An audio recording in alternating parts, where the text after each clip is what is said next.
Now to tonight's Fox 7 Focus. Governor Abbott signed one of his signature pieces of legislation into law today, his school choice voucher plan. And as the legislative session enters its final weeks, there's still a lot more on the agenda. Here to talk about all of it is Scott Braddock of QuorumReport.com. Scott, as always, thanks for being here. Good to see you. Good to see you as well. So, big day today. The governor signed his school choice voucher plan into law. What's the significance of this moment politically, and what does it all mean? It's a big win for his biggest political contributor, Jeff Yass, who gave the governor $11 million in the last campaign cycle, is someone who stands to benefit from a voucher program. But this is a big policy shift in Texas, and it's really significant.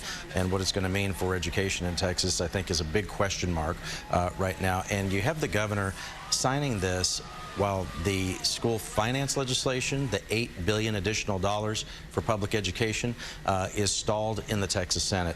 And I do think that public education advocates and neighborhood school supporters around the state are starting to get agitated about the fact that, at least so far, Republican leadership's not doing exactly what they said they would do, which is pass the school voucher program and the additional money for public education at the same time.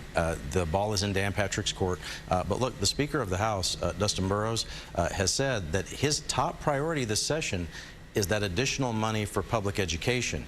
So it's on him to go to the lieutenant governor, work out a deal, get it done. And look, the Speaker is in good position to make good on his promise, because right now he's got the Republican caucus mostly united behind him.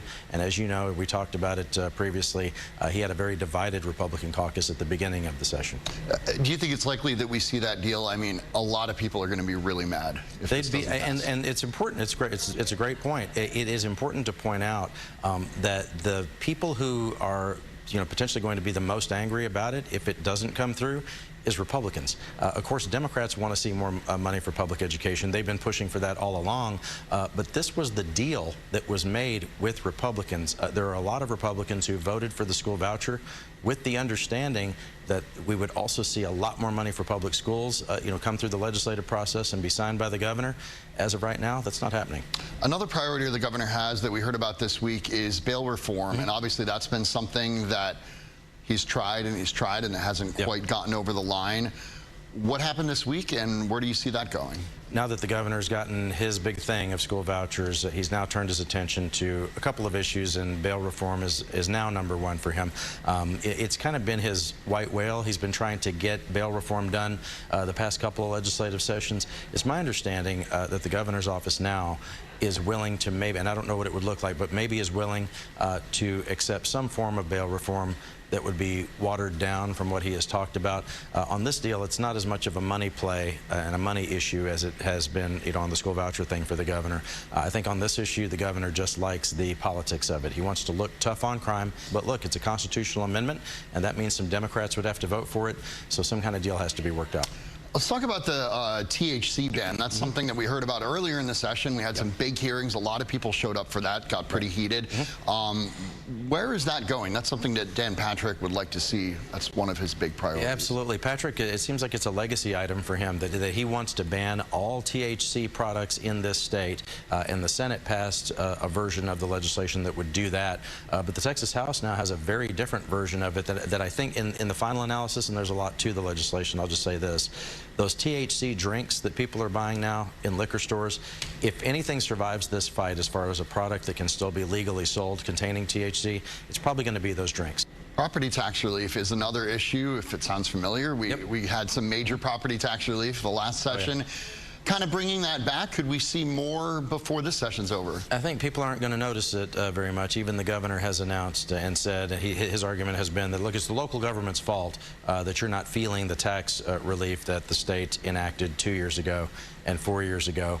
The reality is that the state legislature keeps putting, the short version of this is this, they keep putting $9 or $10 billion Band-Aids on the property tax system that we have, rather than doing a complete rewrite of the system, of the way that schools are funded and the way that people are taxed to pay for that. And this would have been the time to do it. We got a couple other issues, immigration and abortion, obviously big national issues, but there are some Republicans here in Texas that would like to see some legislation on immigration immigration on abortion before the session's up. What are we looking at? Could see some nasty fights break out. Immigration seems to, for whatever reason, always seems to be one of the sleeper issues at the Texas legislature. It doesn't blow up until it does. There's also the issue of abortion, which we've mentioned here. And there are some proposals out there that are more reasonable, which we've talked about, the Life of the Mother Act, which has bipartisan support and has to do with clarifying what the medical exceptions are for illegal abortion in Texas. But then there are also some very divisive proposals out there, banning all of the abortion pills that people have ordered online and have brought those into Texas. There's a proposal on that, and also a proposal to ban travel of women out of state to be able to obtain an abortion in another state legally. And those are the kind of things that can also lead to those knockdown, drag-out fights. Just a few weeks left, and we'll see, I guess, what they have time for and what makes it through. But yeah, there's just about 30 days or so left on the calendar, as you and I are talking right now, but there's really only about 15 days that they can really enact the things that they need to get done if they're going to get them done. So the pressure cooker, it's turning up right now. All right, Scott Braddock, this is my final Fox 7 Focus, and it's been a pleasure having you on for the last few years. Thanks so much, as always, for your insight. We really appreciate it. Gonna miss you, John.